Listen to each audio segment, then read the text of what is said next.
आई फेर अहाँ सबके हमरा किचन में स्वागत है। गर्मी तो बहुत पड़ रहा है गुजरातों में। अब गर्मी जे छे से शुरू भ गेल छे।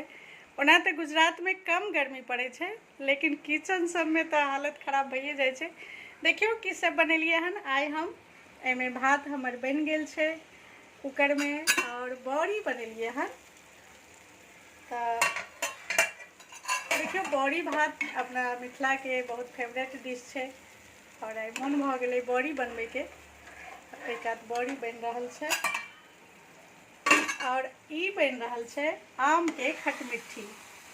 देखलिए गुड़ दिलिए हन, और सूखल मिरचाई, तेजपत्ता, जीरा, पचफोरना के फोरन पड़े छे खटमिट्ठी में।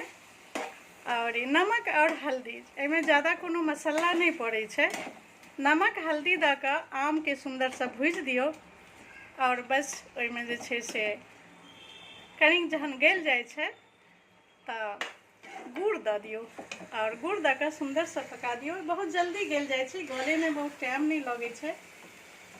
और एमे अगर पानी नहीं देबे ना तो कनी बेसी दिन टिके छे। रखबे जे फ्रिजो में रख देबे तो क्या दिन तक जे छे से बच्चा सबके रोटी सब में, पराठा सब में पसंद पड़े छे। और ई अपना मिथिला में आम जे छे से कनी बाद में होय छे, और गुजरात में पहिने भ जाय छे। पकनाइयो पहिने शुरू भ जाय छे, खत्मो पहिने शुरू भ जाय छे। तो खूब नमहर नमहर आम अनने छलखिन खटमिट्ठी दुआरे। और ई खटमिट्ठी हमरा घर में सबके पसंद छे। तो आई हम अपना किचन में एलौं अहाँ सबके वीडियो बनबे दुआरे। तो हम यह खटमिट्ठी बना रहल छी आम के, और ई बड़ी बना रहल छी। और भात भ गेलै, बड़ी भात एतेक देखियो सुखल राख लेलिए हन, हमरा पुतहु के पसंद छे। और ई कटहल के कोफ्ता नहीं बनबे छियै, तो हम कनी ई लिट्टी जकाँ बनावे छियै। और हमरा घर में ई सुखल बहुत पसंद छे सबके।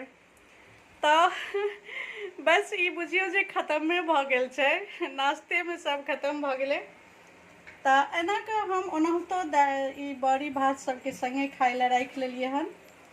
जे जहन बड़ी बन गेलै तो आब कोफ्ता तो नहीं बनेबे।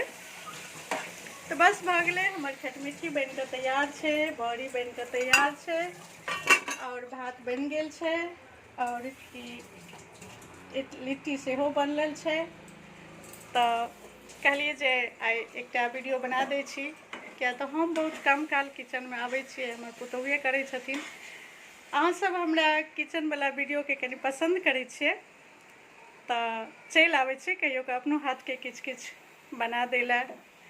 और कनी हम अपनो हाथ के चाहे छियै किछ किछ पुतहु के बना के खुआबिए। तो कहलिए जे एकटा वीडियो बना लै छी। गर्मी बहुत पड़ रहल छे, देखे छियै पसीना सब जे छे से चालू भ गेलै आब किचन में। तो बस ठीक छे, हमर खाना बन गेल अछि, और आब जे छे से खाना परसे ला जेबै। गैस बंद कर दै छी। देखियो खटमिट्ठियो बन गेल छे लगभग। देखियो ई सुखल जे रहे छे ना, एमे पानी नहीं देबे ना तो ई बेसी दिन टिके छे। तो आब भ गेलै, खाना बन गेल छे, गैस बंद भ गेलै। आब जाय छी खाना परसे ला। ठीक छे, जय मिथिला, जय मैथिली, बाय बाय।